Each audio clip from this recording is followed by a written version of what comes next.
Oke, selamat malam dan selamat datang saya ucapkan kepada para peserta yang sudah hadir dalam kegiatan FRAME ya, atau Figma and Research Analytics Media Exploration yang mengusung tema Framing Ideas into Insightful Designs. Nah, sebelumnya, perkenalkan, saya Zaki Azharifah Kamila Tunisa, jurusan Sistem Informasi Angkatan 2023. Di sini saya sebagai moderator yang akan memandu jalannya acara pada malam hari ini. Seperti yang udah teman-teman ketahui ya, bahwasanya acara Frame ini itu adalah acara yang diselenggarakan oleh Himpunan Mahasiswa Sistem Informasi yang bekerja sama dan berkolaborasi dengan Paguyuban Barudak Komputer atau PBK yang bertujuan untuk meningkatkan wawasan kita terhadap pengetahuan UI UX design dan juga data analis. Tanpa berlama-lama ya, langsung saja marilah kita buka acara pada malam hari ini dengan rasa semangat dan antusias, karena pastinya kita akan mempelajari hal baru yang pastinya bermanfaat untuk pengembangan diri kita ke depan nanti, fokusnya di bidang data analis ini. Selanjutnya izinkan saya untuk membacakan CV dari atau profil dari pemateri kita pada malam hari ini.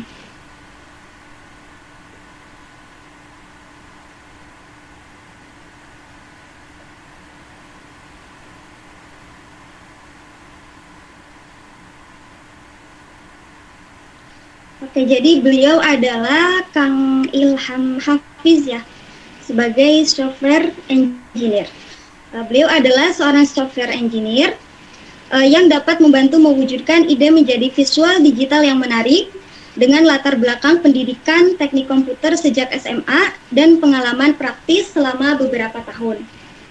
Pendidikan beliau yaitu dari 2019 sampai 2022 beliau bersekolah di SMK Pertiwi Kuningan, jurusan Rekayasa dan Perangkat Lunak. Kemudian tahun 2022 sampai sekarang beliau bersekolah di Universitas Kuningan, Fakultas Ilmu Komputer, Prodi Teknik Informatika. Beliau pernah berpengalaman kerja yaitu pada April 2023 sampai Desember 2023 sebagai front-end web developer yang bertanggung jawab dalam merancang antar muka pengguna UI yang menarik dan intuitif untuk proyek Nuteam. Kemudian pada Januari 2024 sampai sekarang beliau bekerja sebagai back-end developer yang bertanggung jawab atas perancangan alur sistem, desain database hingga pengelolaan server dalam proyek Safrance atau Safety Rance. Baik, langsung saja ya. Untuk pemateri kita pada malam hari ini, langsung saja kita sambut kepada Kang Ilham Hafiz yang akan membawakan topik Data Science from Scratch dengan subtema Introduction to Data Science and Basic Python. Kepadanya, waktu dan tempat dipersilahkan.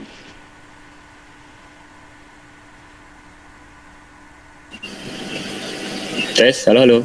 Suara saya jelas gak ya? Halo, aman, Ilham.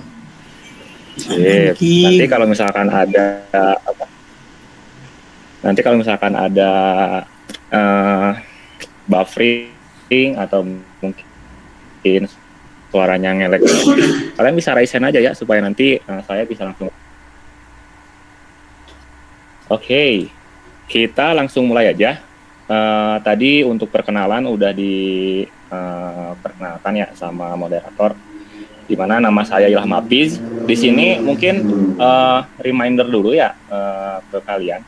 Kalau misalkan saya juga baru belajar untuk di bagian data science ini, mungkin di sekitar 4 sampai 5 bulanan saya belajar di data science ini. Jadi bisa dibilang saya juga belum terlalu expert di bidang data science ini. Sehingga mari kita buat belajar bareng aja gitu. Jadi di sini saya bukan ngajarin kalian, tapi kita sharing aja. Saya mau sharing ke kalian tentang apa yang udah saya pelajarin. Jadi kalau misalkan nanti ketika saya menyampaikan materi mungkin ada salahnya, gak apa-apa, langsung raise hand aja. Terus nanti, Kang ini harusnya kayak gini, itu gak apa-apa.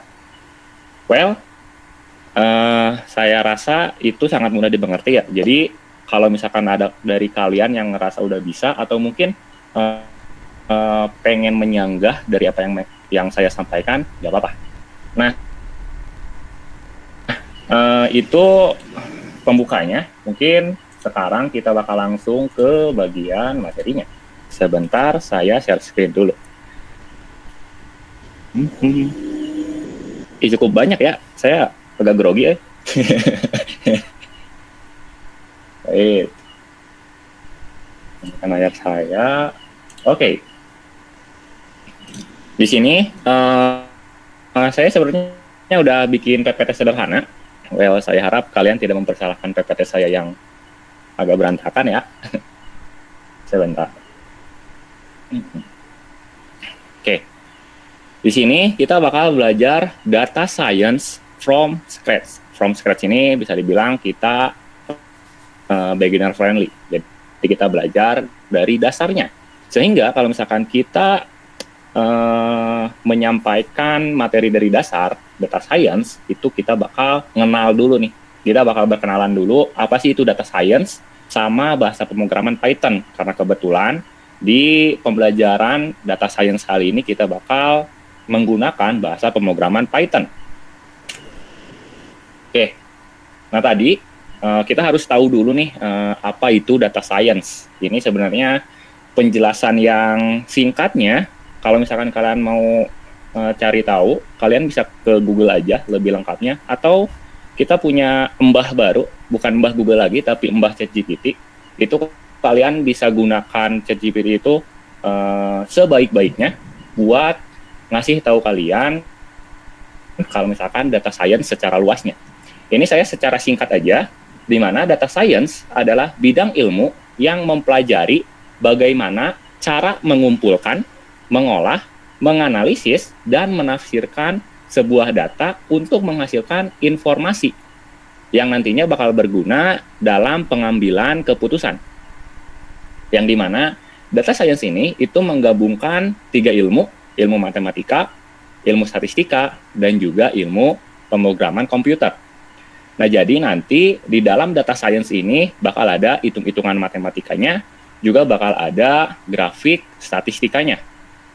Mungkin kalau misalkan dari segi manusia normal ya, kita biasanya takut matematika, tapi tenang aja, harusnya tidak terlalu tidak terlalu membingungkan seperti matematika lah. Jadi matematikanya tidak terlalu expert untuk pembelajaran kita kali ini. Jadi jangan takut nih kalian ketemu matematika di sini. Siapa tahu ada yang ketemu matematika terus langsung pada keluar, kan nggak enak juga. Well, lanjut ke hubungan dengan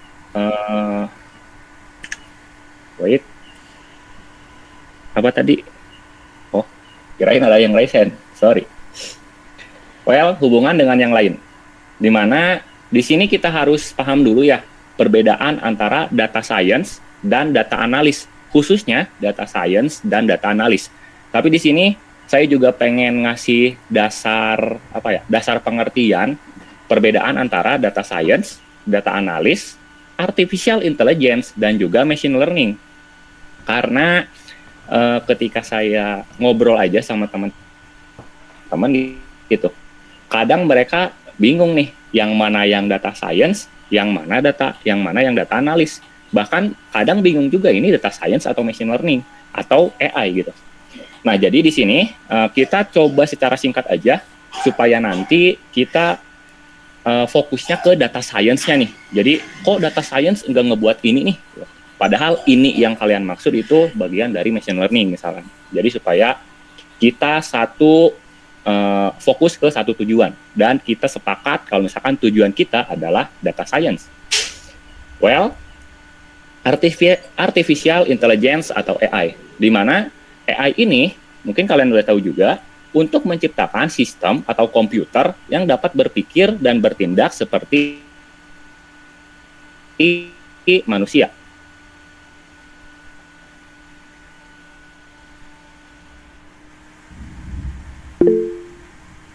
Untuk memprediksi atau mengklasifikasikan data baru. Itu resen bukan? Bukan? Oke. Data science. Kalau misalkan data science itu untuk mengolah dan menganalisis data untuk sebuah insight, untuk mendapatkan sebuah insight. Yang dimana data science ini untuk memahami dan menjelaskan sebuah pola dari data.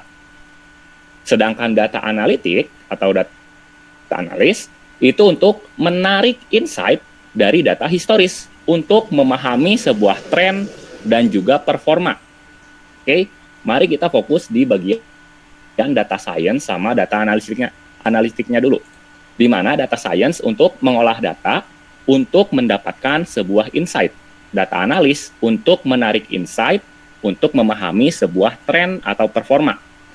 Kalau misalkan kita ambil singkatnya, data science itu gimana ya? Kalau misalkan kita pahami singkatnya ya, data science itu apa yang akan terjadi. Kalau misalkan data analitik itu apa yang sudah terjadi. Beda ya, apa yang akan terjadi sampai yang itu beda. Nah, jadi data science itu untuk kita memahami apa yang akan terjadi. Jadi kita istilahnya bisa tahu nih pola ke depannya bakal seperti apa. Sedangkan data analitik itu apa yang sudah terjadi. Jadi kita cari nih kesalahan kita. Kenapa sih kita bisa seperti ini? Gitu. Kalau misalkan pengen sebuah contoh, misalkan kita sepakati dulu contohnya adalah kita jualan nasi goreng misalkan. Kalau misalkan dengan data analitik, apa yang akan terjadi? Ingat, data analitik adalah apa yang akan terjadi. Kalau misalkan dengan data analitik, kita bakal mempelajari sebuah tren atau sebuah performa di mana kok bisa ya nasi goreng saya tidak laku di hari Sabtu misalkan. Nah, itu adalah sebuah teknik yang namanya data analitik karena itu sudah berlalu atau sudah terjadi. Sedangkan kalau misalkan ilmu data science itu seperti ini. Kita tadi jualan nasi goreng dan kita pengen tahu apakah nanti nasi goreng saya di hari Sabtu bisa laku atau tidak. Nah, itu ilmunya pakai data science. Paham lah ya? Jadi itu perbedaan antara data science sama data analitik. Balik lagi, data analitik untuk apa yang sudah terjadi, data science apa yang akan terjadi. Nah, di sini untuk penjelasan satu paragrafnya, hubungan antar 4 bidang tadi. Jadi, AI adalah bidang besar yang mencakup machine learning di dalamnya. Jadi machine learning itu adalah menggunakan machine learning dan juga data analytics sebagai bagian dari prosesnya. Nah, jadi ini sangat berhubungan tapi sangat berbeda juga. Jadi semoga kalian nanti setelah kita belajar ini, kalian nggak bingung nih yang mana AI, yang mana machine learning, yang mana data science, dan yang mana data analytics. Well, kita lanjut. Kita bakal lanjut ke ruang lingkup data science. Jadi ruang lingkup itu apa sih step by step yang perlu kita lakukan sebagai data science. Yang pertama, kita bakal ngelakuin yang namanya data collection.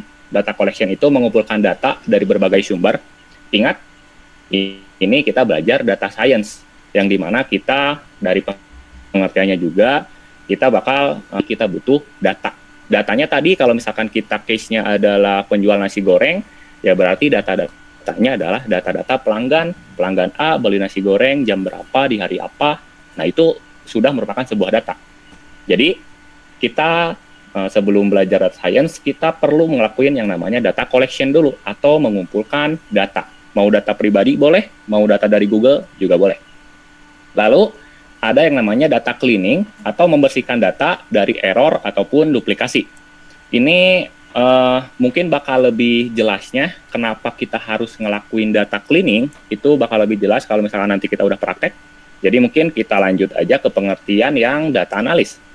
Di mana data analis ini untuk mengeksplorasi pola dan hubungan antar variabel.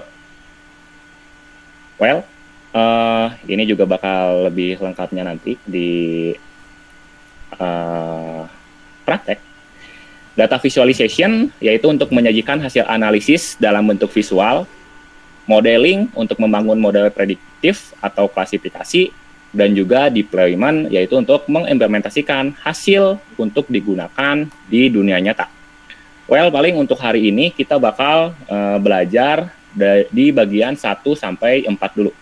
Jadi untuk hari ini kita bakal fokus di data collection, data cleaning, data analysis, hingga data visualization. Kita step by step aja.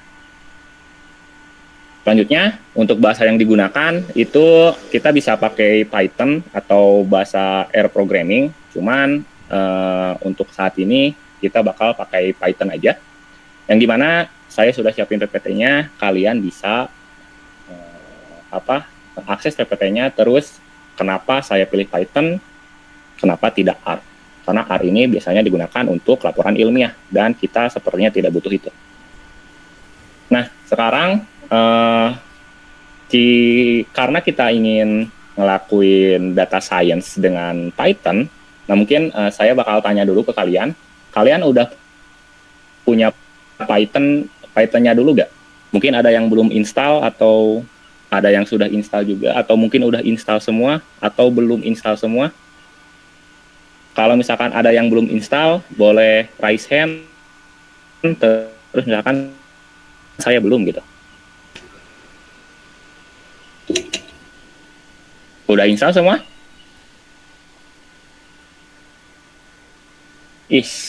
Suka saya. Sip, bagus. Nah, terus kita juga butuh yang namanya Anaconda. Ini harusnya bukan Anaconda notebook ya. Nah, apa direvisi pas Smith. Nah, kita juga bisa instalasi Python-nya dengan Anaconda, karena nanti kita bakal install juga yang namanya Jupyter Notebook. Jadi Jupyter Notebook ini untuk proses codingnya nanti, yang biasanya kita pakai Visual Studio Code. Nah, kalau misalkan kita ingin ngelakuin data science, itu kita pakai yang namanya Jupyter Notebook.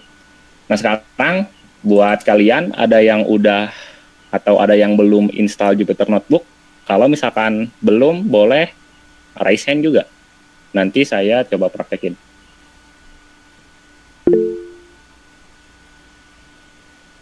Oke. Berarti ada yang belum untuk instalasi Jupyter Notebook. Di sini saya bakal coba buat praktekin. Nah, kalian coba buka terminalnya. Ini saya pakai Linux ya, by the way. Cuman harusnya ini sama aja. Nah, kalian coba buat lakuin kayak gini. Python -version. Buat tahu nih, kalian udah keinstall belum si Python-nya. Ini karena saya pakai VENV ya. Ini kalian bisa... Kalian bisa ngelakuin yang namanya Python -version. Nah, nanti kalau misalkan tampilnya seperti ini, ada Python terus ada version code-nya berapa, itu berarti Python kalian sudah terinstall. Lalu kalian juga bisa, setelah itu, kalau misalkan kalian nge-install Python-nya benar, itu harusnya kalian bisa ngelakuin pip version juga. Pip version ini nanti itu bakal muncul kayak gini. Pip versi 24.0 dari Python berapa. Nah, coba kalian lakuin ini di CMD kalian, di terminal kalian. Ada yang beda gak hasilnya sama saya? Mungkin error atau apa. Kalau masalah versi mah jangan dihiraukan aja ya. Ada yang beda mungkin?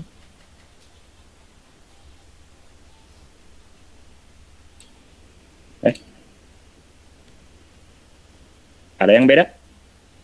Kalau Kang, saya beda gitu.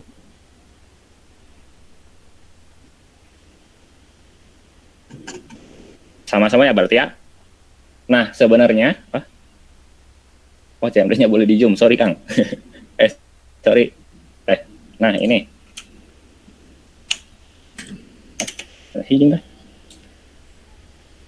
Nah. Sip. Kelihatan nggak ya? Sebentar, saya ini pindahin dulu ke sini deh. Biar gak bingung.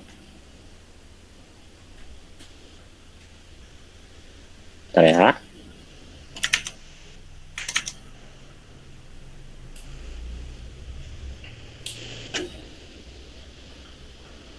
Nah, berarti udah sama ya. Nah, ini kalau misalkan kalian Python version-nya sudah tampil dan juga pip version-nya sudah tampil. Nah, sekarang kita bisa ngelakuin ini. PY ini karena punya saya mah sudah ini ya, sudah keinstall gitu. Kalian bisa ngelakuin nih, PY -m pip install notebook. Terus kalian tinggal enter aja.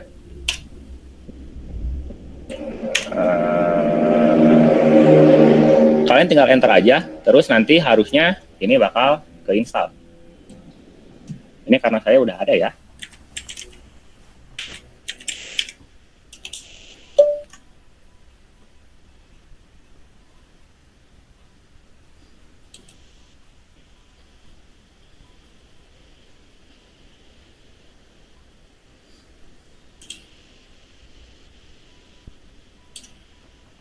Ada yang terkendala untuk instalasi notebooknya?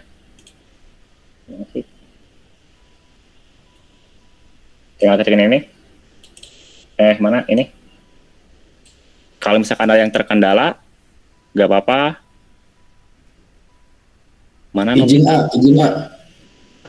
Ya. Ada nggak Novita Lestari raise hand, kayaknya ada kendala. Boleh? Nggak apa-apa, share screen aja. Nanti kita coba cari bareng-bareng. Share screen aja.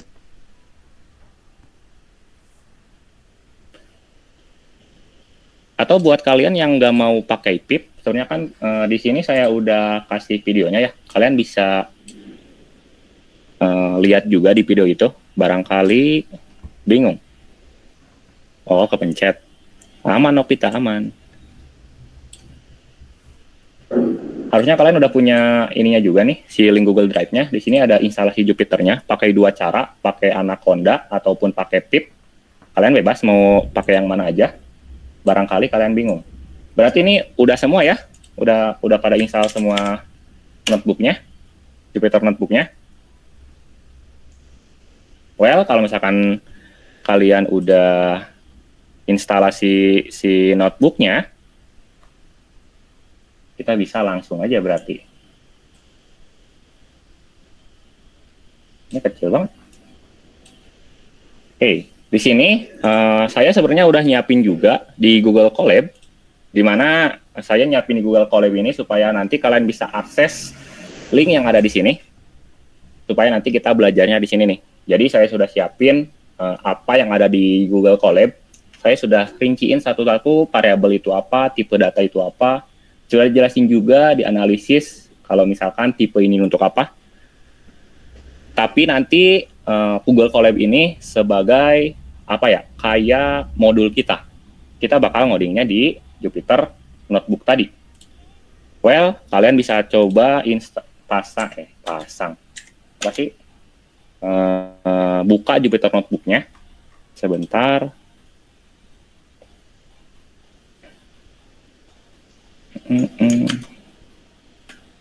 Bentar ya.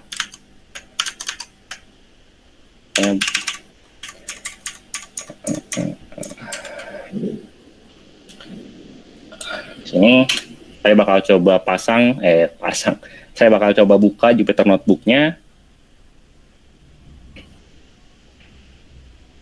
Ada di sebelah. Masukin dulu ke sini.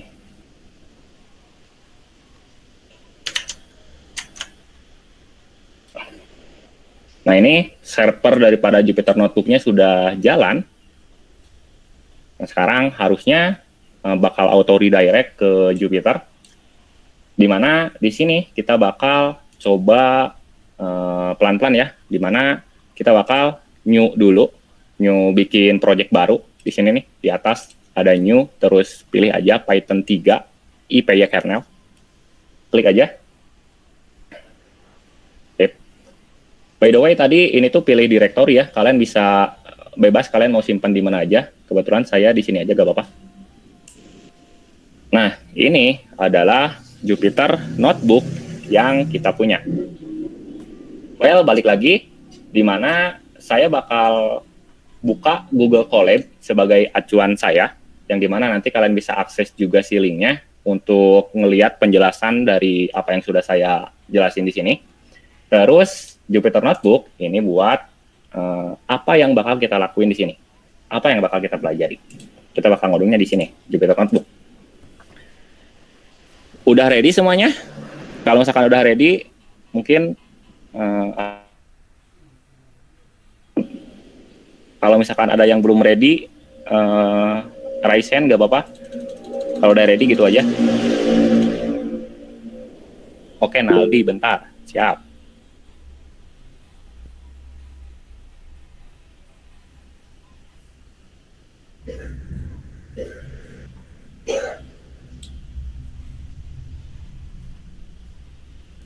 By the way, ini buat kalian yang mau buka Google Colab saya, itu di situ ya.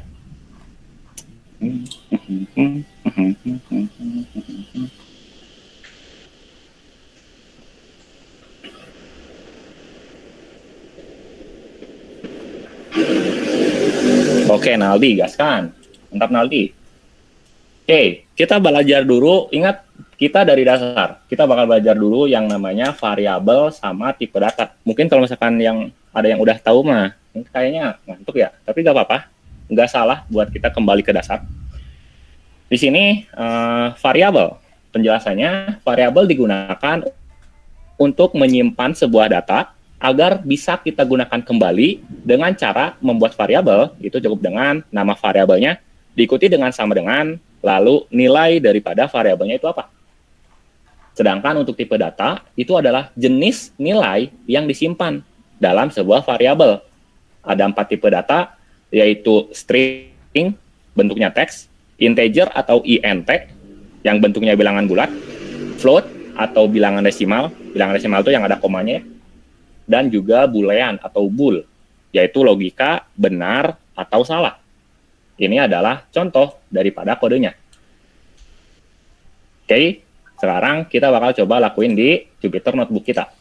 Di mana tadi, untuk membuat sebuah variabel, cukup dengan nama variabelnya. Ingat, nama variabel itu bebas. Kalau misalkan saya pengen ngasih nama variabelnya nama, itu boleh. Atau mungkin saya pengen show Inggris dengan kasih namanya name, itu boleh juga. Kalau misalkan ngoding di Google Colab, nggak apa-apa ya. Cuman, kalau misalkan saran dari saya, pakai Jupyter Notebook. Cuman kalau misalkan memang sekarang urgent-nya pakai Google Colab, ya nggak apa-apa sih, pakai Google Colab, sama-sama aja. Nah tadi, untuk membuat sebuah variabel, ada name sama dengan, lalu nilai daripada variabelnya. Contoh tadi misalkan Ilham Hafiz. Ini nama variabelnya, diikuti sama dengan, lalu nilai daripada variabelnya. Sekarang, untuk melakukan running di Jupyter Notebook itu ada di sini nih, run di cell and advance. Atau kalau misalkan mau keren, pakai shortcut, pakai shift enter tuh katanya. Kalau misalkan saya shift enter, lihat yang ada di sini, ini masih kotak nih. Kita coba pahami dulu si Jupyter Notebook-nya ya, supaya nanti ke depannya nggak bingung. Kalau misalkan saya shift enter, nah ini berubah jadi angka 1, berarti baris kode name Ilham Hafiz ini sudah ke running gitu, sehingga harusnya di memori kita itu sudah ada sebuah variabel yang namanya name dengan nilai Ilham Hafiz. Nah di sini saya juga ngasih contoh untuk membuat variabel umur, membuat variabel tinggi, serta membuat variabel is student. Ini kalian bisa akses di Google Colab saya. Di mana di sini juga saya sudah jelasin membuat variabel dengan berbagai tipe data, kenapa ini disebut string, kenapa ini disebut integer, dan lain sebagainya. Kalian bisa coba. Well, di sini kita bakal agak skip dulu, tapi saya rasa tidak menghilangkan dasar-dasarnya. Nah, tadi kita sudah membuat sebuah variabel, lalu sekarang untuk menampilkan sebuah teks, kita bisa menggunakan fungsi print, yang dimana nanti fungsi print ini bakal munculkan sesuatu atau sebuah teks di konsol kita. Contohnya kalau misalkan kita coba print di sini. Oke, tadi contohnya adalah hello world seperti ini. Kalau misalkan saya shift terus enter lagi, nah dia bakal muncul hello world. Kalau misalkan saya ubah jadi hello Ilham seperti ini, saya shift enter lagi, apa yang tampil di sini jadi hello Ilham. Jadi print ini untuk menampilkan sebuah teks ke dalam konsol. Walaupun sebenarnya bukan teks aja, tapi kita juga bisa menampilkan sebuah bilangan di sini. Misalkan print 1, 2, 3, 4. Nah, dia bakal muncul 1, 2, 3, 4. Perbedaan antara menampilkan sebuah teks dan juga sebuah bilangan itu ada di kutip duanya. Kalau misalkan kalian tadi ketika saya menampilkan Ilham Hafiz, yang dimana ini merupakan sebuah teks, saya pakai yang namanya kutip 2. Ada kutip 2-nya nih di sini. Sedangkan ketika tadi saya mau nampilin 1, 2, 3, 4, yaitu sebuah bilangan, itu nggak ada kutip 2-nya. Oke?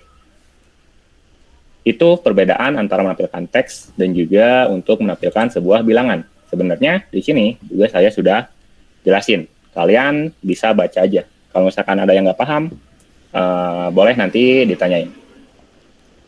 Nah, tadi kita di atas sudah membuat sebuah variabel dan tadi kita udah menampilkan sebuah teks. Sekarang ada beberapa cara untuk menggabungkan teks dan juga variabel. Di sini misalkan nama, terus saya pengen nampilin nama saya, hasilnya nanti bakal seperti ini. Nama Ilham, umur saya yang ngambil dari variabel di atas ya, 22. Lalu tinggi dan juga status mahasiswa. Nah, untuk menggabungkan teks ini itu ada beberapa cara. Yang pertama ada dengan print argumen. Itu tinggal pisahin dengan koma aja. Lalu yang kedua ada yang namanya concatenation. Itu dengan menggunakan tanda plus, tapi di sini ada notes-nya, kalian bisa baca. Lalu yang ketiga itu ada penggabungan teks dengan variabel dengan menggunakan f-string.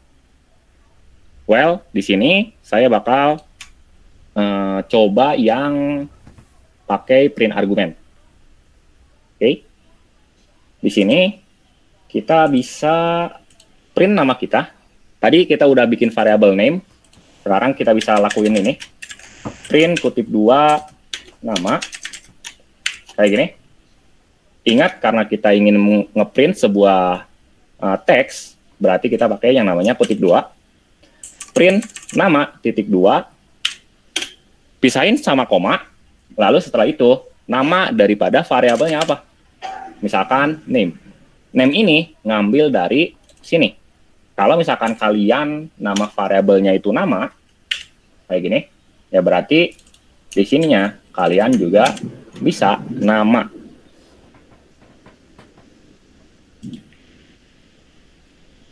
Kalau misalkan saya run di sini, di sini saya tadi name ya. Kalau misalkan saya run, harusnya bakal muncul nama diambil dari sini. Terus Ilham Hafiz diambil dari variabel yang sudah kita buat tadi.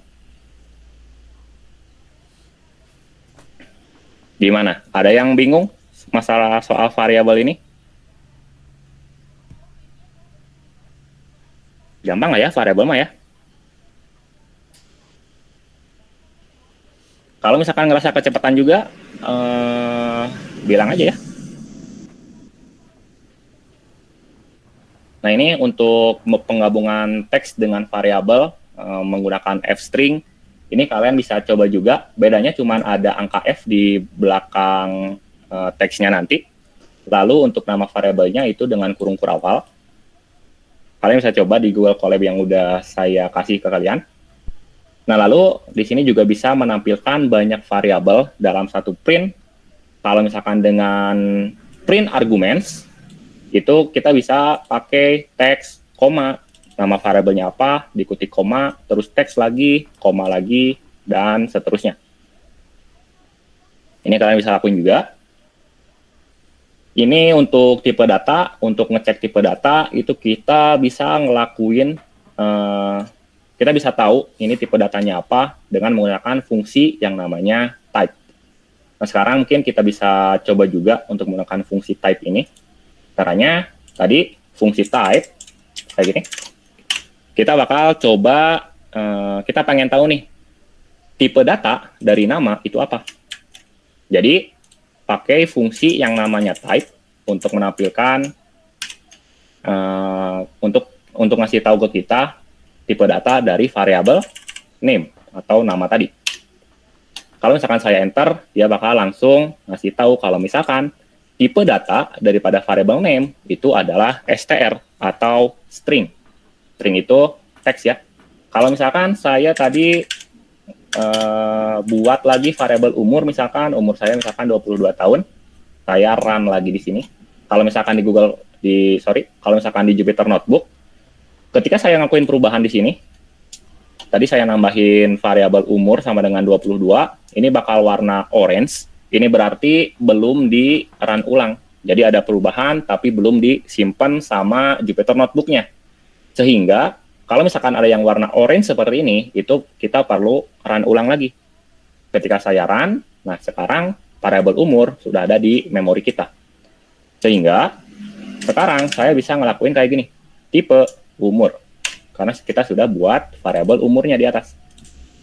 Nah sekarang, dia ngasih tahu nih, kalau misalkan tipe data daripada variabel umur, itu adalah integer. Sip, kelihatan ya harusnya sekarang.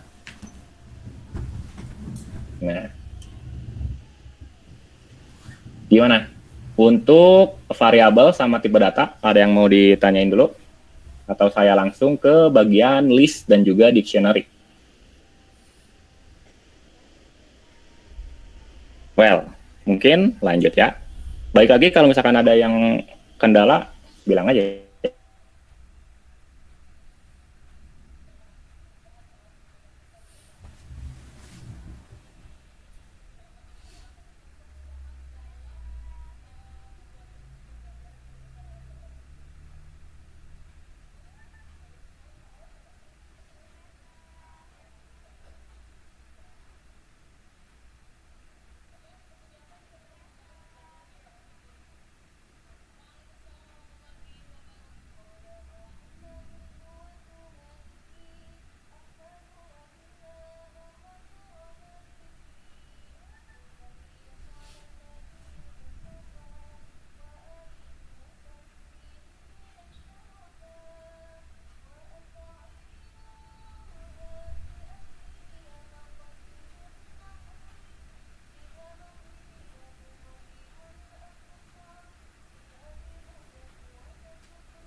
Mangga, mungkin teman-teman ada yang punya kendala, bisa disampaikan kendalanya. Ada permasalahan? Mangga.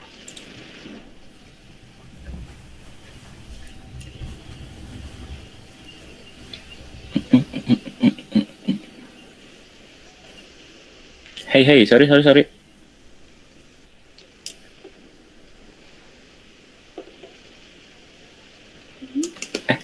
Benar ya.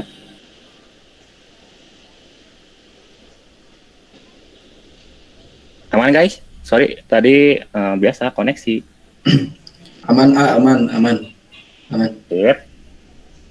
Nah, lalu selanjutnya di sini kita lanjutin yang list sama dictionary. Di mana list tadi itu untuk menyimpan sekumpulan nilai atau kita sebutnya elemen ya kalau misalkan di dalam list di dalam satu variabel, di mana nilai di dalam list ini bakal bersifat berurutan dan juga dapat diubah atau mutable. Ciri-ciri list itu ditulisnya dengan kurung siku seperti ini.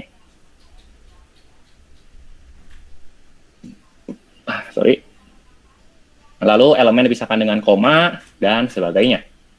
Well, untuk cara membuatnya itu sama seperti buat variabel tadi ya, di mana misalkan di sini saya punya atau ingin membuat sebuah variabel dengan tipe datanya list, itu buah, tinggal nama listnya apa atau nama variabelnya apa, diikuti sama dengan, lalu kurung kurawal, misalkan saya punya banyak buah, jadi ada apel, kutip 2, jangan lupa karena bentuknya teks, dipisahkan dengan koma, pisang, mangga, dan seterusnya juga bisa ini. Nah, sekarang kita bakal coba untuk membuat list, tapi jangan buah. Kita misalkan pengen coba bikin ini. Nama kelompok misalkan. Seperti ini. Jadi ini adalah nama list kita atau nama variabelnya. Lalu untuk membuat list itu pakai kotak atau kurung siku. Misalkan nama kelompok saya ada Ilham. Lalu ada juga Hafiz di dalam kelompok saya. Dan mungkin Budi Airing. Kayak gini. Jadi saya punya kelompok yang isinya ada Ilham, ada Hafiz, dan juga ada Budi. Masing-masing nama itu dipisahkan dengan koma. Sekarang kalau misalkan saya coba print nama kelompok, seperti ini, saya coba run codingnya, dia bakal nampilin list kelompok saya, Ilham, Hafiz, dan juga Budi. Nah, tapi di sini kita juga bisa ngasih tahu nih, kita bisa kita bisa ngambil satu nama aja, kita bisa ngambil satu buah aja. Kalau misalkan di sini kita bisa ngambil satu nama aja, enggak semuanya kita tampilin di sini. Caranya cukup mainin indeksnya. Oke, jadi kalau misalkan saya pengen nampilin misalkan Budi nih, berarti kita tinggal mainin indeksnya pakai kurung kurawal, nama variabel, kurung siku, lalu indeksnya indeks keberapa. Indeks itu urutan. Kalau misalkan saya lihat di sini, Ilham urutan pertama, Hafiz urutan kedua, Budi urutan ketiga. Logikanya secara manusia ya. Ini kalau misalkan saya tulis 3, maka yang tampil cuman Budi aja. Kalau misalkan saya running, nah di sini ada error nih. Mungkin kita juga bakal belajar baca errornya. Jadi soalnya kadang yang udah bisa juga panik kalau misalkan udah lihat yang merah-merah kayak gini. Well, kita bisa lihat. Di sini dia kasih tahu errornya di mana. Ada highlight-nya di sini, nama kelompok 3. Ini katanya list index out of range. Nah, kalian kalau misalkan nggak ngerti bisa di sini terus ke translate, terus ini artinya apa bisa juga. Tapi di sini katanya list, ini kan kita pakai list lah. Index ini keluar dari batas. Kenapa keluar dari batas? Karena di sini kalau misalkan kita lihat indeks atau indeks dari list itu dimulai dari 0. Sedangkan tadi kita ngitung 1, 2, 3. Jadi kalau misalkan dimulai dari 0, Ilham adalah indeks ke-0, Hafiz adalah indeks pertama, dan Budi adalah indeks ke-2. Jadi Budi itu bukan indeks ke-3, tapi indeks ke-2. Karena si list itu indeksinya dimulai dari 0. Sehingga kalau misalkan saya coba akses, saya coba ubah angka 3 jadi 2, Budi yang tampil. Kalau misalkan pengen nampilin Ilham, ya 0. Ilham yang tampil. Sip. Untuk list sama indexing, paham lah ya? Masih gampang ini. Well, lanjut kita ke dictionary. Di mana dictionary ini adalah sama kayak list dan juga variabel tadi, sama-sama untuk menyimpan data, cuman beda bentuknya aja. Si dictionary ini bentuknya pasangan antara key dan juga value, di mana dictionary ini tidak memiliki urutan. Urutan itu indexing yang ini ya. Jadi si list punya, tapi si dictionary mah gak punya. Tidak memiliki urutan indeks numerik, melainkan menggunakan key sebagai pengenal unik.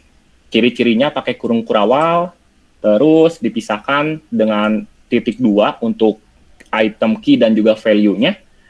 Diaksesnya menggunakan key, bukan sebuah indeks. Kita bakal coba reproduce yang ini nih. Di sini. Nah, di sini saya membuat sebuah dictionary, yaitu dictionary mahasiswa.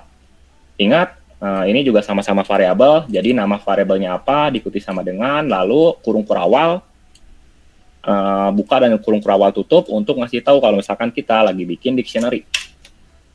Kalau misalkan ingin nampilin semua data dictionary-nya, kita tinggal langsung print aja, print mahasiswa di sini. Sorry, mahasiswa.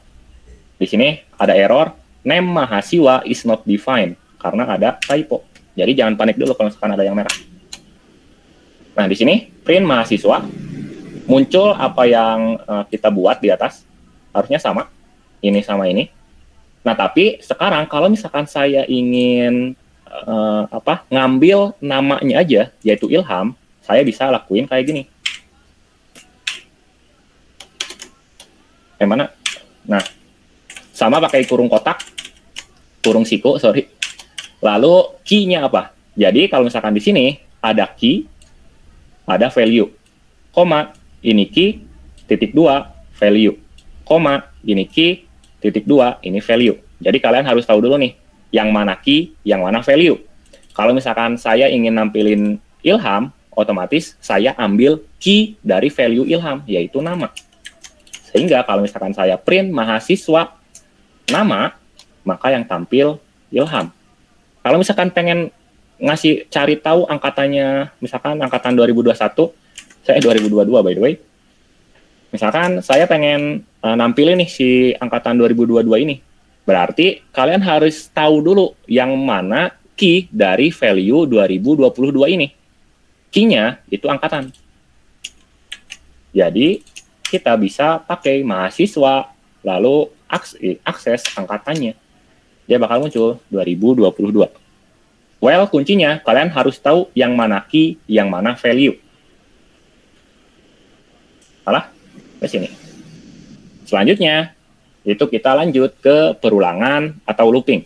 Di mana simpelnya ini untuk mengulang sesuatu. Kita bisa menggunakan beberapa cara. Ada for loop dengan in, yang biasanya ini digunakan untuk ngelooping sebuah list. Ada for loop dengan range, dan juga ada while loop. Balik lagi, kalian bisa akses Google Colab saya untuk mencoba semua masing-masing perulangannya. Di sini saya bakal coba yang for loop dengan in aja. Sebentar.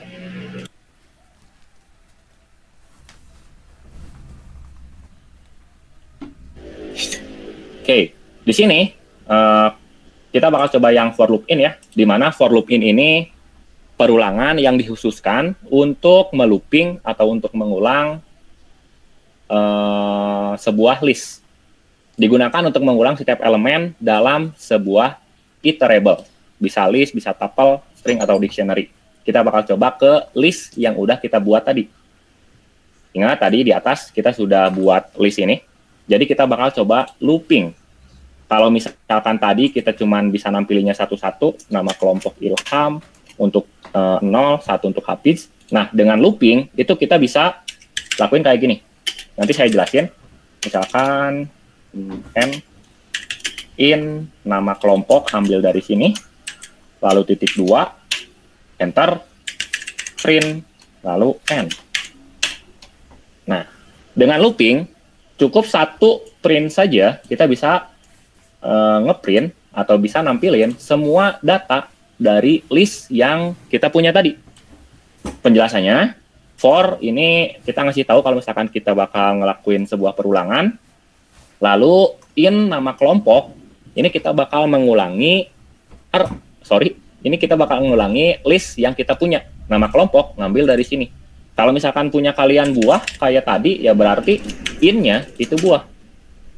Jadi nama kelompok ini itu adalah nama dari list kalian.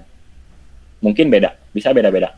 Sedangkan N ini representasi dari singularnya. Oke, sehingga saya cukup print N saja, maka dia bakal muncul semua elemen dari list yang saya punya tadi. Well, untuk list, untuk for ada yang mau ditanyain? Teman, untuk for loop dengan range ini kalian bisa coba juga. Untuk while loop juga kalian bisa juga, di mana while loop ini digunakan ketika ingin mengulang selama kondisi bernilai true. Ini karena masih panjang, kita bakal langsung ke fungsi atau yang namanya function.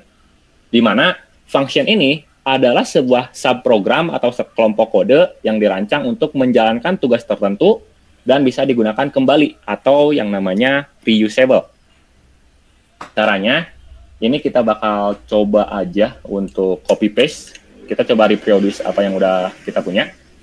Di sini juga saya sudah jelasin di mana untuk membuat sebuah fungsi itu dengan keyword yang namanya def, lalu nama fungsinya apa, lalu kita ikuti dengan sebuah parameter.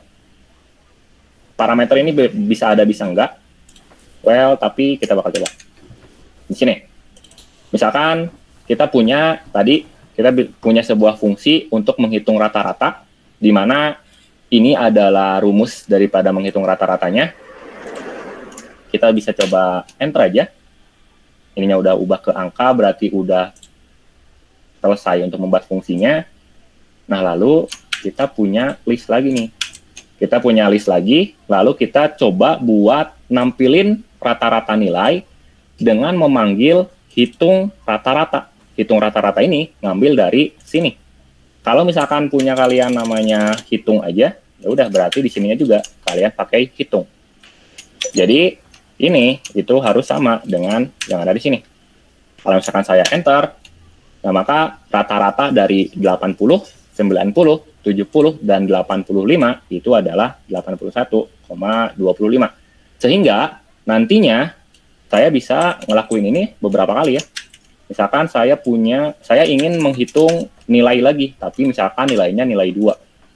Ini 81, ini 70, ini berapa misalkan. Nah, kita tinggal ubah aja parameternya.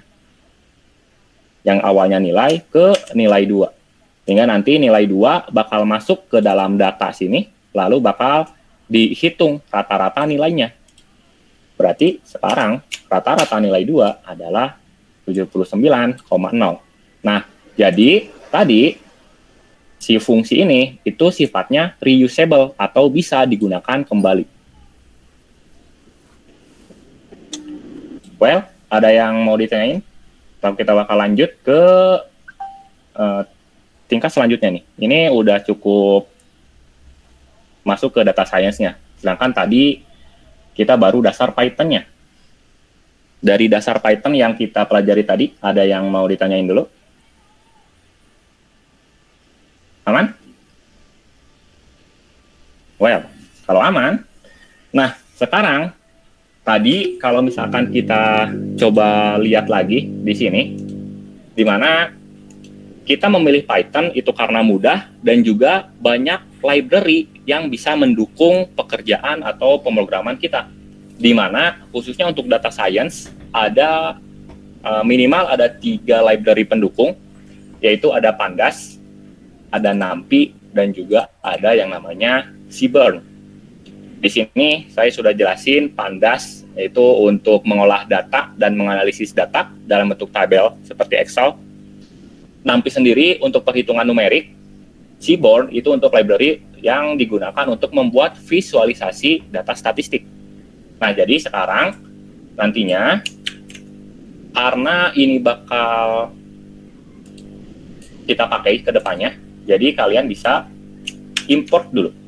Import Pandas as PD. Ini untuk S, nanti saya jelasin. Import NumPy, import Seaborn, dan juga import as SNS. Nah, di sini kalian bisa kalian coba running di Jupyter Notebook kalian. Mungkin ada yang error, mungkin ada yang enggak. Di kalian ada yang error enggak? Soalnya harusnya ada yang error, harusnya ya. Kalau enggak ya syukur sih, kalau enggak mah. Error King. Nah, error. Nah, Di rumah. nah ini pakai Jupyter Notebook kan ya? Di share screen. Boleh.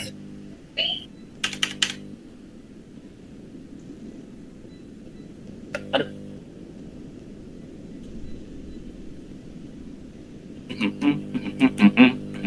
Harusnya yang di Google Colab mah nggak error harusnya.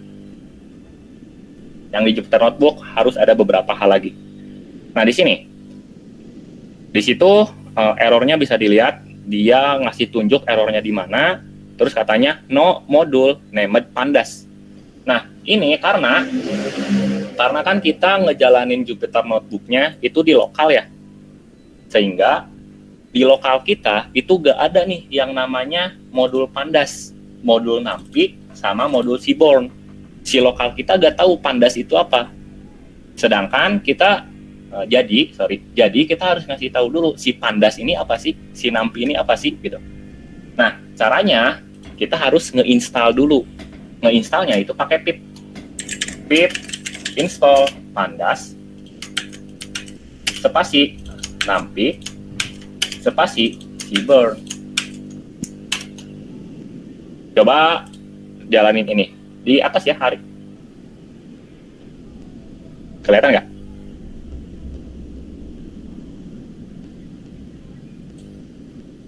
Di mana King?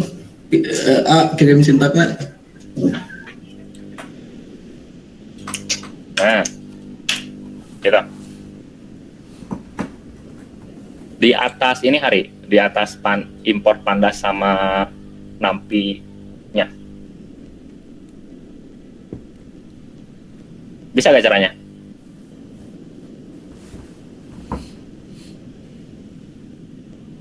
Bukan. Bisa lihat share screen saya nggak? Kira. Nah, di mana King? Kayaknya banyak.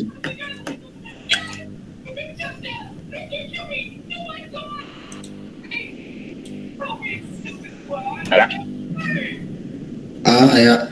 Nah, di sini tadi kan di sini error. Nah, tapi di atasnya kita harus ngeinstall dulu si pandas dan lain sebagainya. Nah, itu caranya kalau misalkan pengen diatasin itu pakai yang ini nih, insert a cell above. Jalan ke atas. Nah, jadi yang tadi pip tadi simpan di sini. Lalu enter. Coba bisa nggak?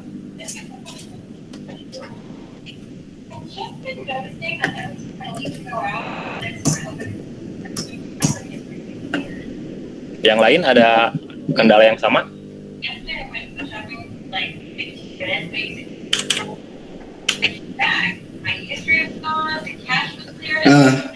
Itu King, aman. Nah, itu masih bintang kan ya? Mana? Itu si pip install Seaborn-nya udah di-run belum? Atos. Itu harusnya masih bintang. Kalau misalkan masih bintang, itu berarti masih proses. Oh, benar. Inanya? Betul? Nah, itu tanda kalau misalkan dia masih bintang, itu berarti dia masih proses. Well, kita tunggu ya. Proses library-na.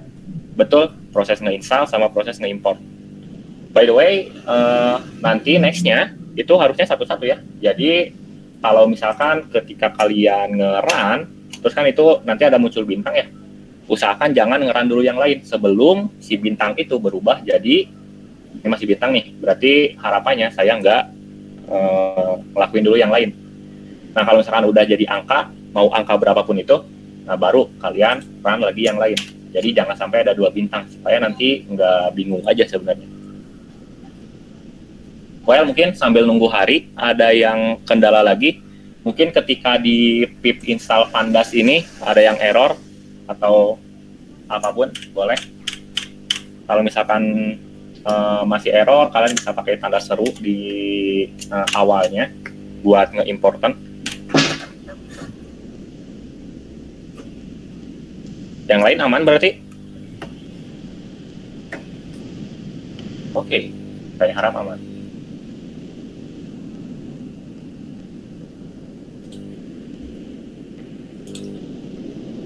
Nah, tadi di sini kita import pandas SPD.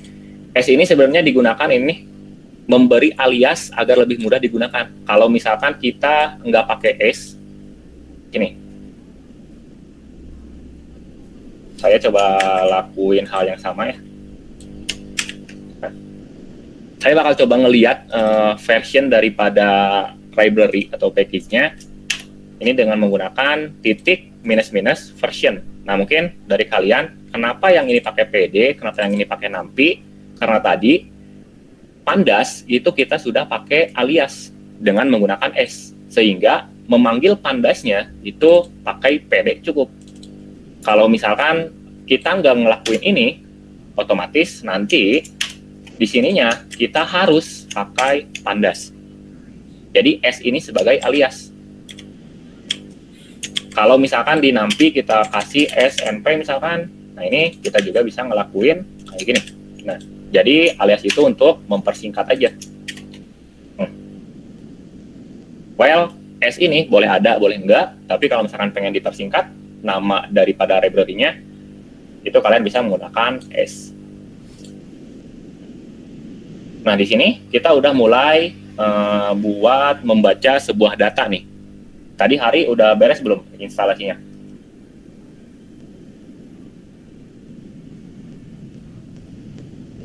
Kedap King. Oh. Di share screen deh.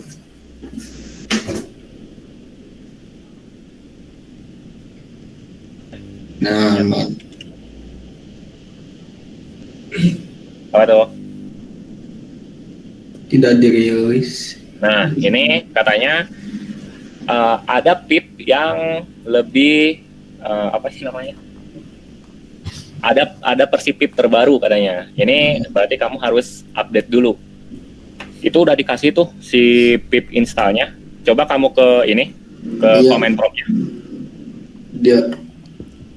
Oh, di CMD. Ke CMD. Mana CMD nak? Oh, ke saya sekitar ke.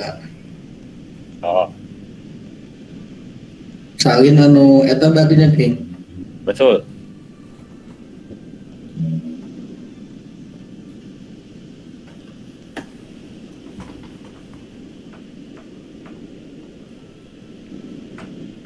Nah. Ayah. Salin yang tadi copy paste. Di dia. Betul.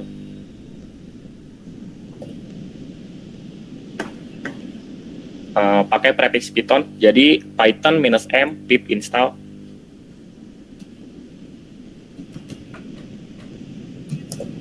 Ini King.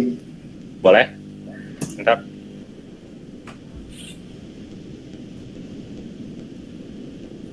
Well, itu tinggal tunggu. Coba lakuin ini Hari. Mana? Ini nih, di bawah. Nanti coba lakuin ini. Siapa tahu itu bukan error, sebenarnya cuma notes aja, ngasih tahu ke kita kalau misalkan ada versi baru. Bisa lakuin ini. Oh. Nah, PD version misalkan. Nanti coba run, bisa nggak? Wow.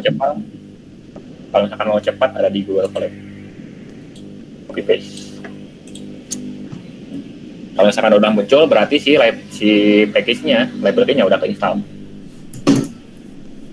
Versi 2.3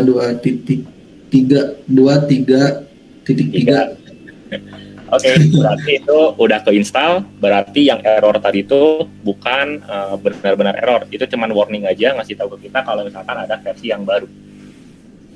Oke, aman berarti ya?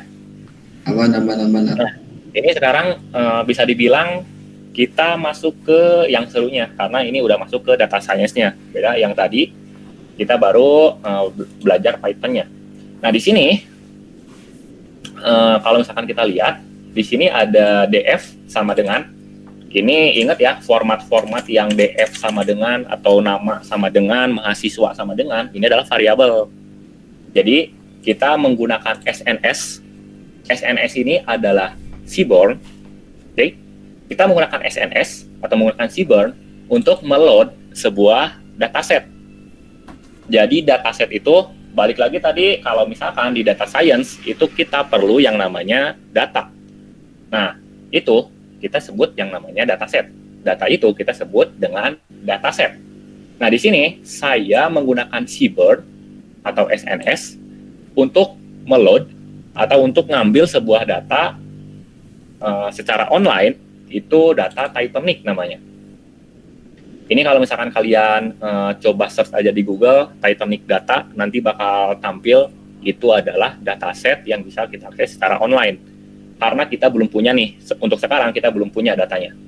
Jadi kita ngambil dulu online.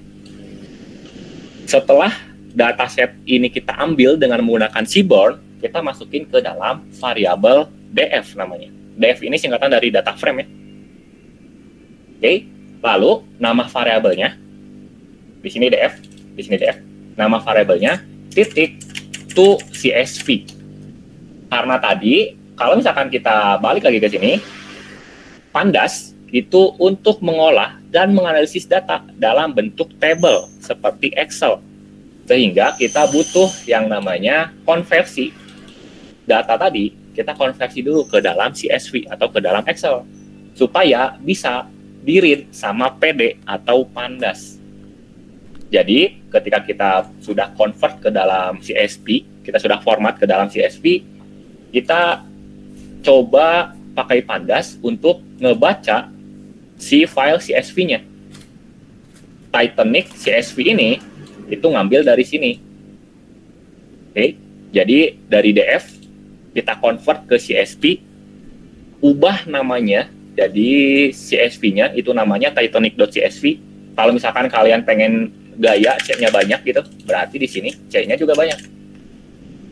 Oke, jadi pokoknya dari apa yang sudah kita konversi ke dalam CSV, kita baca dengan Pandas, lalu ingat format seperti ini, berarti hasil daripada read CSV dengan Pandasnya, kita taruh ke dalam variabel data.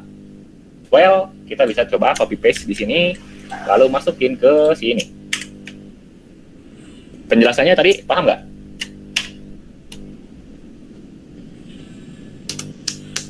Nah, ini tidak melakukan apa-apa atau belum melakukan apa-apa. Tapi yang penting di sini udah jadi angka nih, bukan bintang lagi. Kalau bintang berarti masih proses. Nah, sekarang kita bisa melihat data awalnya. Kita bisa melihat nih data Titanic tadi.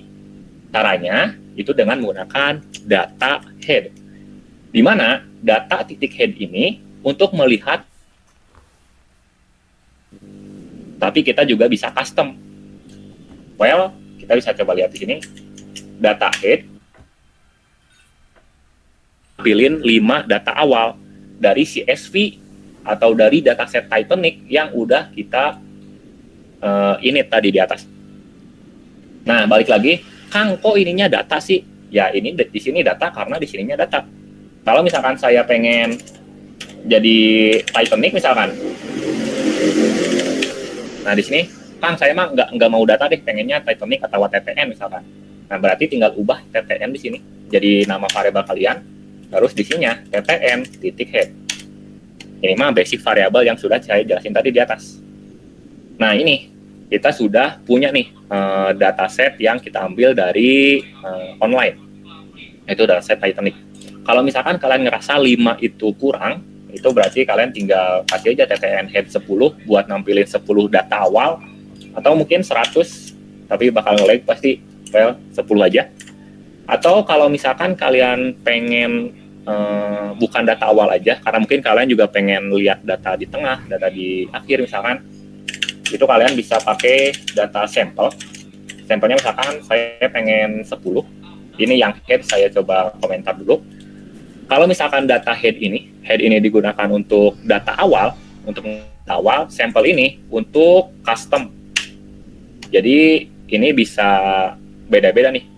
Ini ke 114, terus indeks ke 400. Kalau misalkan saya run lagi, ini bisa beda-beda ke 300. Jadi sampel ini bentuknya random. Tapi sama-sama untuk menampilkan data yang kita punya. Paham nggak sampai sini? Ada yang masih bingung kenapa ininya data, terus kenapa ininya DX? Ya? Anu biar jadi random, kumaha ketinggalan nih. Oh, tadi random itu pakai sampel.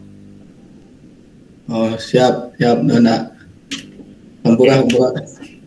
Aman aja, nggak apa-apa. TTN head untuk mengambilkan data awal, TTN sampel untuk ngasih sampel ke kita. Jadi bentuknya random. Nah, ini udah. Nah, lalu di sini ya tadi ya, di mana kalau misalkan yang step tadi itu kita sudah ngasih data collection nih, mengumpulkan data dari berbagai sumber, bisa dari kita atau bisa dari orang lain. Nah, ini adalah data collection kita, di mana kita mengambil data yaitu Titanic. Kita sudah melakukan data collection, lalu kita bakal ngelakuin yang namanya data cleaning. Walaupun untuk data cleaning ini sebenarnya bisa lebih dalam lagi, tapi kita bakal coba yang sederhananya dulu. Di mana di sini kita bisa tahu deskripsi daripada data yang kita punya. Caranya dengan data titik info. Di sini saya bisa coba, karena punya saya bukan data ya, tapi TTN di sini, berarti tinggal TTN titik info. Ini bakal munculin informasi dari data yang kita punya. Kalau misalkan kita coba baca, di sini katanya kolomnya ada berapa nih? 15 kolom, karena dimulai dari 0. Ada 15 kolom, ada survive, P-class, sampai alone. Yang dimana survive ini bentuk datanya itu integer 64. Lalu untuk sex atau jenis kelamin ini, data type-nya itu sebuah objek, age itu sebuah float, sampai adult male ini sebuah boolean. Jadi ini adalah informasi daripada tipe data. Oke. Nah, sedangkan di sini non-null count adalah ada, di sini dulu, range index. Di sini ada 891 entries. Atau kita sudah punya 891 data. Jadi di dalam Titanic kita ini, dalam dataset Titanic ini, ada 891 data. Yang dimana di dalam survive itu 891 data itu tidak kosong. Sedangkan di sini yang age ada 714 data yang tidak kosong. Berarti ada berapa data yang kosong tuh? Kalau misalkan di bagian age ini. Nah, jadi kalau misalkan tadi yang di data cleaning, ya kan ada data cleaning, membersihkan data dari error dan duplikasi. Nah, tujuannya supaya data-data yang kosong ini itu bisa kita cleaning dulu. Ini kalau misalkan ada data yang kosong, itu kita mau ngelakuin apa gitu. Nah, jadi itu gunanya untuk data cleaning. Karena di sini bisa dilihat yang deck cuma 203 data yang keisi, berarti sisanya ada berapa tuh? Ada 500 lebih data yang kosong. Gitu. Itu untuk memunculkan informasi dari data yang kita punya. Nah, lalu di sini ada statistik deskripsinya. Ini sebenarnya tidak terkadang nggak kepake juga ya kalau misalkan nggak terlalu hitung-hitungan, tapi nggak apa-apa. Nah, lihat di sini. Di sini kita bisa pakai data describe untuk mendeskripsikan. Di sini ada count, ada total datanya. Di sini ada total datanya untuk survive itu ada 891, P-class 891, age 714. Ini harusnya sama dengan apa yang ada di non-null tadi, karena ini adalah jumlah datanya. Oke. Min itu adalah pertengahan ya, min itu rata-rata. Lalu di sini ada minimalnya, di sini ada nilai 25%-nya sampai nilai maksimumnya. Ini pelajaran statistika. Nah, selanjutnya di sini nanti mungkin saya bisa tambahin ya di sini untuk penjelasan masing-masing ininya nih. Nanti saya bakal coba tambahin. Nah, lalu kita bisa cari tahu nih berapa missing value-nya. Karena tadi untuk data cleaning itu kita butuh membersihkan, sehingga kita harus tahu dulu untuk missing value-nya atau data yang kosongnya. Karena data kosong itu bisa jadi data error buat kita. Nah, di sini katanya untuk kolom survive itu kosong, datanya keisi semua, nggak ada data yang kosong. Begitupun dengan class dan juga sex, tetapi di bagian age atau umur itu ada 177 data yang kosong. Dan deck itu ada 688 data yang kosong dan sebagainya. Nah, ini nanti ke depannya ketika kalian ingin ngelakuin yang namanya data cleaning tadi, ini kita harus handle dulu. Ini data kosong yang 600 ini mau kita apain gitu. Well, tapi itu bisa kita lakuin di next step-nya nanti. Di sini kita pengenalan untuk data cleaning-nya dulu aja. Nah, sekarang kita lanjut ke visualisasi sederhana. Nah, ini bentuk visualnya, di mana kita pakai Matplotlib, by the way, untuk membuat sebuah figure atau sebuah statistik. Di sini saya bakal coba ini aja, karena ini terlalu kegedean. Semoga nanti kalian nggak bingung ya, bisa ngikutin. Nah, di sini pertama kita perlu, untuk menampilkan sebuah grafik, kita perlu mengimport modul dulu. Ada modul yang namanya Matplotlib. Ini untuk membuat sebuah figure atau untuk membuat sebuah kanvas tadi. Nah, untuk membuat grafik ini, itu kita menggunakan yang namanya Matplotlib. Nah, lalu di sini kita juga membutuhkan Seaborn, di mana Seaborn ini untuk menghitung plot yang bakal kita gunakan. Di sini mungkin saya bakal run dulu aja. Kenapa dari kode ini bisa jadi seperti ini. Nah, di sini kanvasnya kegedean, saya rasa. Untuk kanvasnya, kalian bisa atur di sini, di fig size. Fig size mungkin kita bisa atur ke 5 aja. Di sini juga saya sudah jelasin, kalau misalkan fig size ini, kita akan memiliki lebar kanvas, misalkan 6 inci, sama 4 inci untuk tingginya. Jadi kita bisa pakai 5,5 untuk panjang 5 inci dan juga tinggi 5 inci. Sehingga kalau misalkan kita run, nah sekarang agak kecil nih. Well, agak kelihatan sekarang. Nah, di sini PLT title itu untuk judul dari grafik kita. Mungkin kalian pengen gaya PP aja misalkan. Ini sembarang aja ya. Nah, di sini PP sekarang. Jadi PLT title untuk merubah daripada judul grafik yang kita punya. SNS count plot, ini X ini merupakan sumbu X, karena kan ada sumbu X sama sumbu Y ya. Nah, yang ke pinggir itu sumbu X, yang ke atas itu merupakan sumbu Y, di mana di SNS tadi, di sini di SNS count plot tadi kita atur X-nya itu ke sex atau ke kolom sex tadi, di mana kolom sex ini ada di sini. Nah, oke, kalau misalkan kita sudah atur, berarti nanti di kolom X kita itu ada sex. Kebetulan ada male dan juga female. Nah, nantinya datanya ini atau kolom seksnya ini itu ngambil dari mana? Kita ngambil dari data tadi. Kalau misalkan punya kalian data, ini ngambil dari sini. Nah, yang tadi, karena tadi saya nge-running data juga, jadi saya bisa ngelakuin data di sini. Kalau misalkan punya kalian TTN atau Titanic atau apapun, ini bisa kita lakuin juga tuh. Jadi X ini kita mau ngambil kolom mana, data ini kita ngambil data frame yang mana. Kalau misalkan saya pengennya yang misalkan adult male nih, saya tinggal copy aja nama kolomnya, lalu saya atur kalau misalkan si sumbu X-nya itu bukan seks lagi, tapi adult male. Saya bisa lihat di sini, jadi adult male. Sekarang isinya true false. Karena kalau misalkan kita lihat di atas, di sini, adult male itu bentuknya true sama false. Oh, Kang, itu mah true false mah saya kurang ngerti. Oh, udah, kita coba pakai wu nih. Ada wu juga di sini. Ada man, ada child, ada woman, dan sebagainya. Kita bakal coba tinggal ganti aja di sini. X sama dengan wu misalkan. Tinggal di enter aja. Nah, nanti bakal ada tiga value di dalam wu tadi.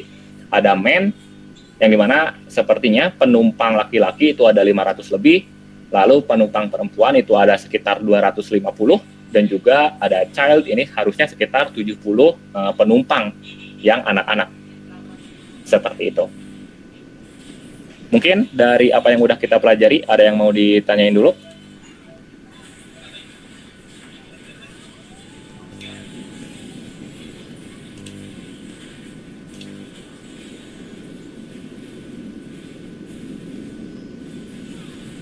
Gak apa-apa, karena saya ngerasa juga ini cukup bingung, khususnya di bagian sininya. Kalau misalkan ada yang mau tanyain, gak apa-apa tanyain. Tadi Kang Hari aja share screen, gak apa-apa. Tadi ketawain. Oke. Kenapa ini sampai gak ada?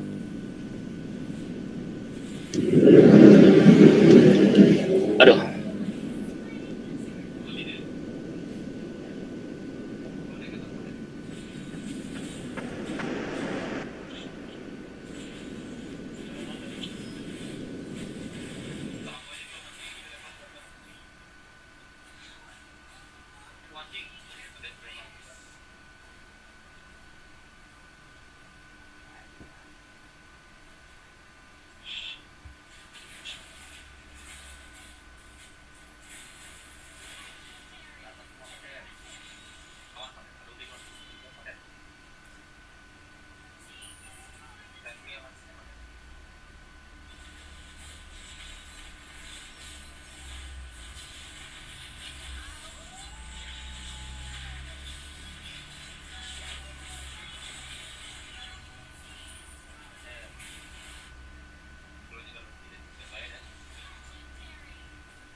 Tes. Halo. Ya, Mangga juga. Kang, puntennya langsung spin wae kumaha Kang pas malam. Kulan? Kumaha lamun langsung di spin wae Kang. Boleh?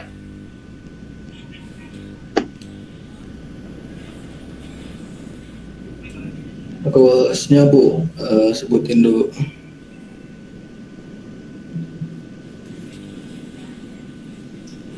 Dinda. Wah. Oh iya. Yang mau bertanya apa yang mau ngejawab ya?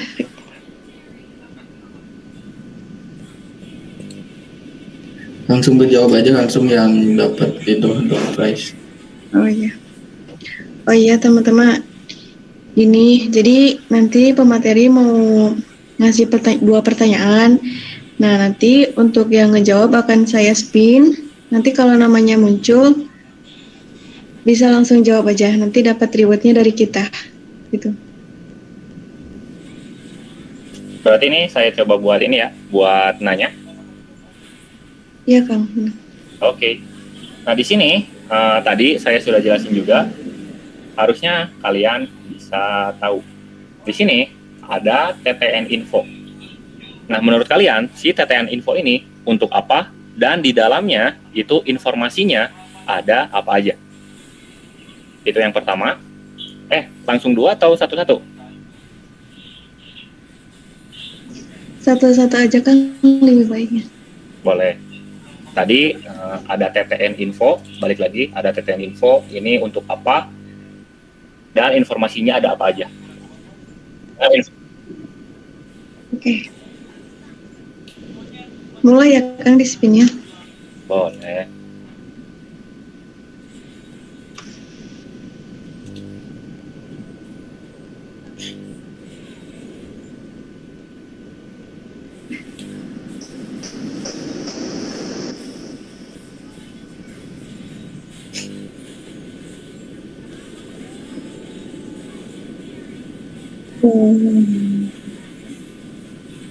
Revan Fajri ada nggak? Revan Fajri?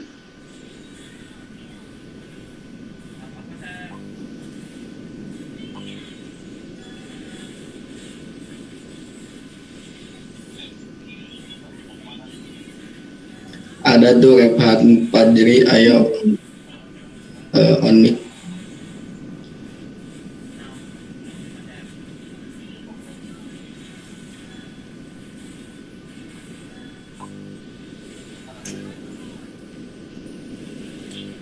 Halo Refhan.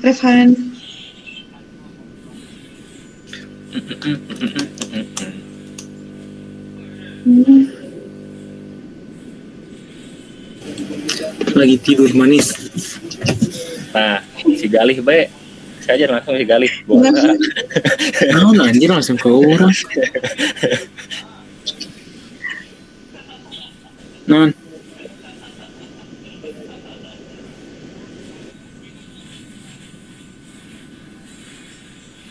Ganti kali aja ya.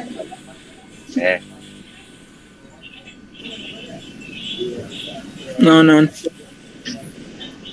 Jadi TTN itu untuk apa? Ya Kang. Dan ini Ya barisnya jangan ya. Mana sih baris TTN info itu buat apa? Pelden info. Share screen ya, Oh, share screen. TTN info teh orang error he. Nah, kita tadi atau diskusi ya. Error teh carita. Yes. Mana sih? Error Mana sih? Kata cerita. Error he. Mana lihat? Orang pakai Google Colab, lain pakai Jupyter. Boleh. Tuh, lihat. Name TTN is not defined tuh name errorna. Coba scroll ke luhur. Nah, di dia di sini kamu pakai data kan?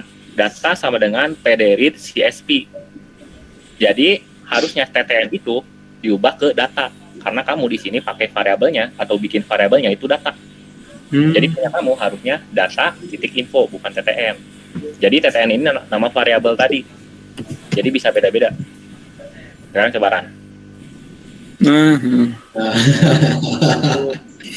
Ngopi.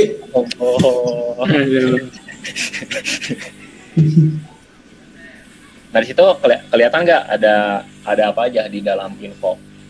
Bahasa Inggris sih tapi bisa menurut? Data-data yang integer, float. Menang uang wih. Serius? Dapat duit Yang pod Pod kayak di akhir nggak poin kita. Basic ah. Satu lagi ya nanti dapat uang langsung. udah ada uangnya. Tenang aja. Mana? Wait, nanti kirim dana. Nomor dana. Asik. Pertanyaannya apa, Ilham? Tadi si TTN info atau si data. Oke, next. Langsung pertanyaan yang kedua ya kan? Boleh? Gak gitu kan jawab berarti. Tuh deh, saya tahu mah. Ih, parah. Menang. Nah, tuh. Pak Kang izin ya buat menjawab boleh nggak Kang? Boleh banget, nggak apa-apa. Yang ttn.info itu kayak buat ringkasan singkat dari data frame yang TTN.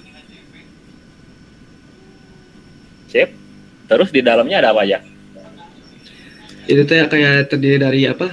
Kolom-kolom yang terisi berapa? Kolom yang singkatnya kayak misalkan datanya ada 891 data. Nah, kolom survivor itu ada 891 data yang tidak kosong. Dan tipe datanya itu integer gitu, Pak. Nah. Sip. Thank you Haikal. Itu jawabannya udah Haikal ya benar ya. Thank you Haikal. Itu jawabannya udah benar ya. Jadi di si info ini ini bebas mau TTN mau apa. Si info ini untuk menampilkan ada berapa data, jumlah kolomnya berapa, terus ini ada non-null count sama data type dari kolom tersebut itu apa. Thank you Haikal. Ya, Kang, siap. Ambil datanya langsung chat wise sekretaris. Ambil uang. Haikal ya. Ada lagi? Berarti Langsung Kang ke pertanyaan Satu kedua. lagi. Oke. Paling di sini Nah, jangan semuanya, gak apa-apa, satu baris saja. Ini untuk apa nih? Ada SNS. SNS ini ngambil dari mana? Lalu X, W ini apa? Dan data TTN ini apa? Mungkin ada yang bisa jawab.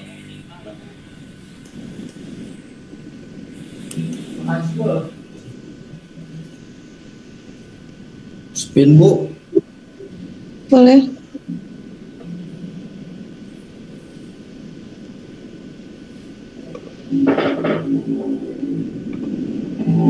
Oh, Rahmat cenah. Ayo, Ham. Boleh, bebas. Ayo, Rahmat.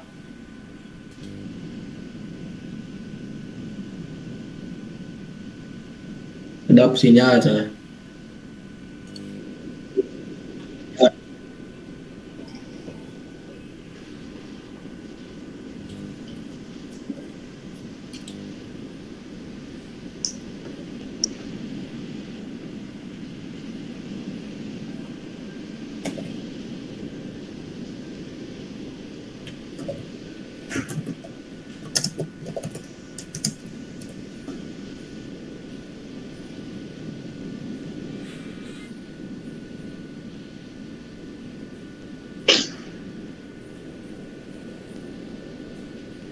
Mana tadi yang mau jawab?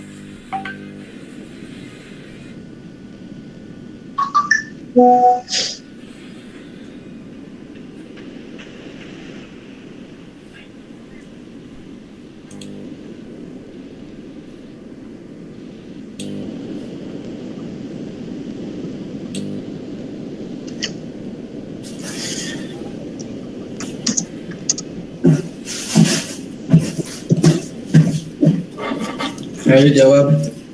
Wah, waiting. Lumayan nanti saya. Bebas. Dari kuis nih katanya Dede mau jawab. Oh, so. Jadi mau Nah, mulai. anu eta. Size. Dede mana Dede? Dede Suryana.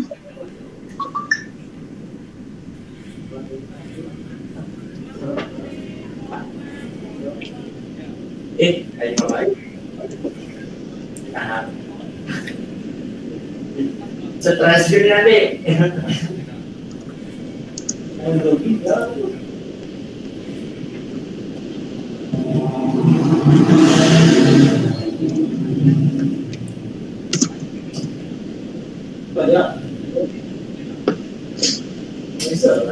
Spin aja gimana?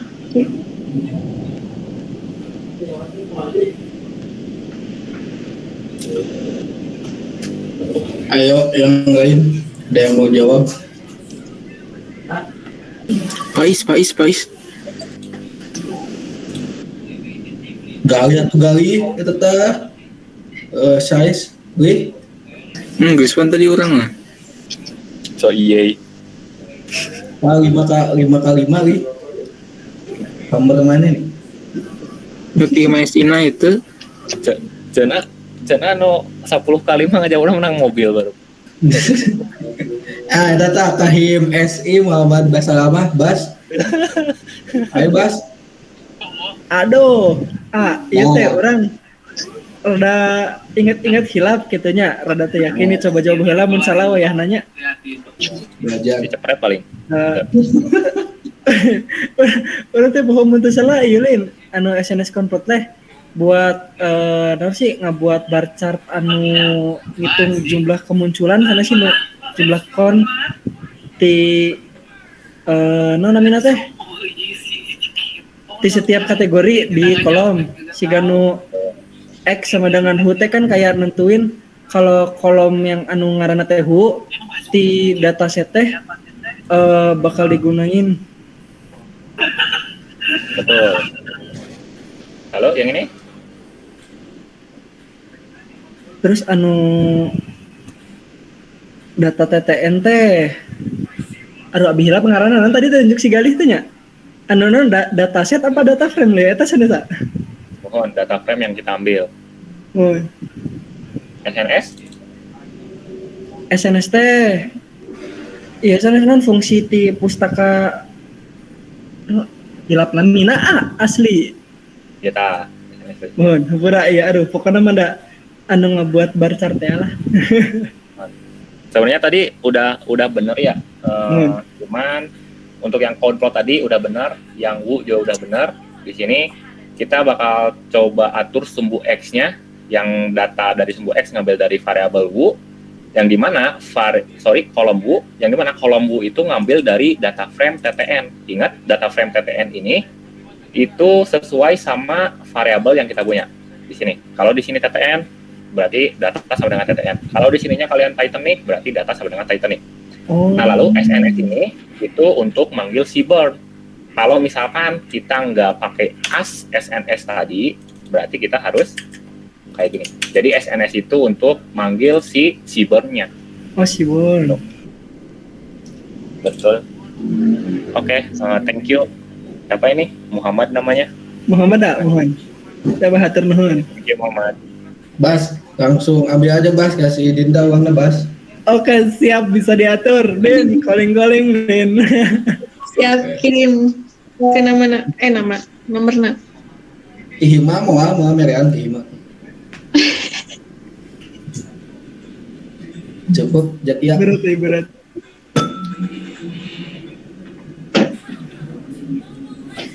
Mangga langsung aja Zakia.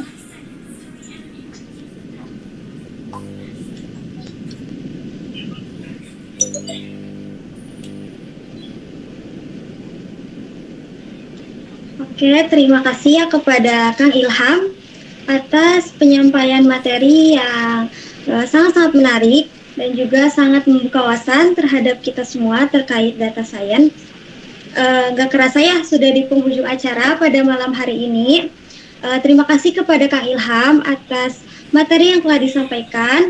Terima kasih juga kepada teman-teman semua yang sudah hadir dan aktif pada kegiatan pada malam hari ini. Semoga apa yang kita dapatkan, ilmu yang kita dapatkan pada malam hari ini itu bisa menjadi bekal berharga untuk kita mengembangkan diri kita ke depannya. Sekedar mengingatkan ya teman-teman, jangan lupa juga untuk bergabung di kegiatan frame-frame yang lainnya. Untuk selanjutnya yaitu frame-nya akan diselenggarakan pada tanggal 12 November terkait Figma atau UI UX Design. Saya Zakia Zarifa Kamila Tunisa sebagai moderator pamit undur diri. Selamat malam dan tetap semangat belajar. Assalamualaikum warahmatullahi wabarakatuh.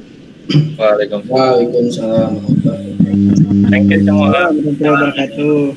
Oke, mungkin untuk semuanya yang belum sempat keluar, saya kasih tahu buat moderator atau MC kedepannya itu di random sampling oleh tim PBK. Untuk minggu depan perwakilan dari SI 0223 dan minggu selanjutnya dari SI 0423. Terima kasih. Jadi di random sampling nanti kita langsung menghubungi. Atur nuhun Ilham. Nyempetin waktu Oke, aman. Siap. Kamu langsung komen biar mana gantinya. Siap. 04 maku hari sorangan atau ya mah. Aduh. Hah? Non Bas?